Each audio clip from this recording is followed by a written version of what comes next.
Hello friends, स्वागत है आपका अपने channel short and steno academy में। आज का डिक्टेशन है हिंदी आशुलिपि ओपी शुक्ला भाग 8 100 वर्ड पर मिनट। डिक्टेशन 12। डिक्टेशन शुरू होगी 5 सेकेंड बाद।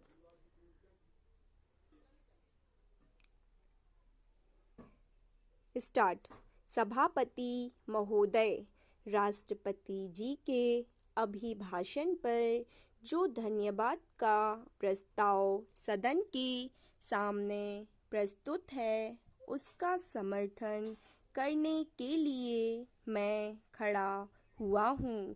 राष्ट्रपति जी का जो अभिभाषण है, उसमें देश के लिए नई दिशा का निर्देश देने की कोशिश की गई है।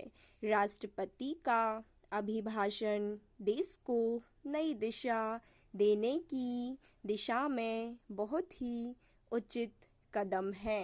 पहला है समाज का अत्यंत गरीब वर्ग, जिसे हरिजन और आदिवासी कहते हैं, उसकी आर्थिक दशा सुधारने के लिए पूरी कोशिश की गई है। दूसरा है महंगाई रोकने के लिए ठोस कदम का उठाना।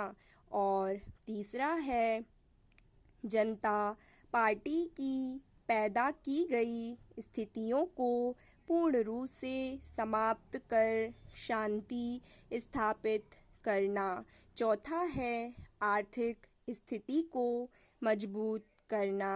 पांचवा है किसानों की हालत सुधारने के लिए योजना बनाना।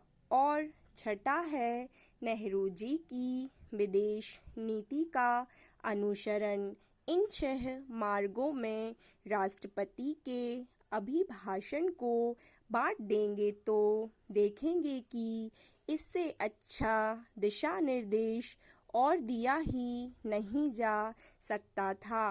पैरा। मैं पहली बात की ओर आपका ध्यान आकर्षित करना चाहता हूँ। आज समाज का गरीब वर्ग, जिसे हरिजन और आदिवासी कहते हैं, उसकी आर्थिक स्थिति काफ़ी गिरी हुई है।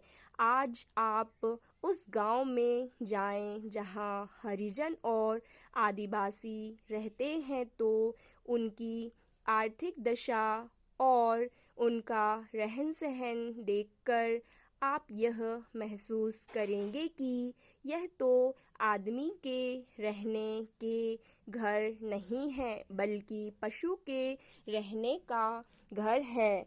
हमारे प्रधानमंत्री जी के कुशल नेतृत्व में सारी समस्याएं हल हो गईं, लेकिन उससे हमारे हरिजन और आदिवासी लोगों के अंदर यह भावना पैदा हुई कि आज की सरकार ही एक सरकार है जो उनकी दशा को सुधार लायक बना सकती है और उसकी आर्थिक हालत में परिवर्तन ला सकती है। मैं इस संबंध में कुछ सुझाव भी आपके सामने रखना चाहता हूँ।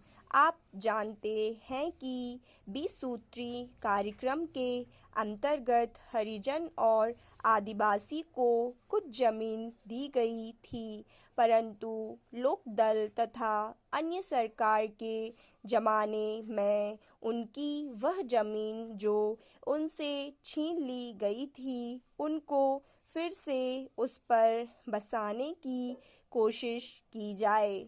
मैं सरकार से यह कहना चाहता हूँ कि हरिजन को सिर्फ ज़मीन देना ही नहीं काफ़ी है, उनको ज़मीन अवश्य दी जाए और इस काम को वह अपना मुख्य काम समझकर करें, लेकिन इसके साथ साथ उनकी शिक्षा की जिम्मेदारी भारत सरकार अपने हाथ में ले और प्रत्येक इलाके में तहसील के स्तर पर एक स्कूल हरिजन बच्चों के पढ़ने के लिए बनाया जाए। जब तक हरिजन के शिक्षा नहीं आएगी तब तक उनके आर्थिक ढांचे में सुधार नहीं आ सकता। इन अल्फाज के साथ मैं अपना भाषण समाप्त करता हूँ। स्टॉप।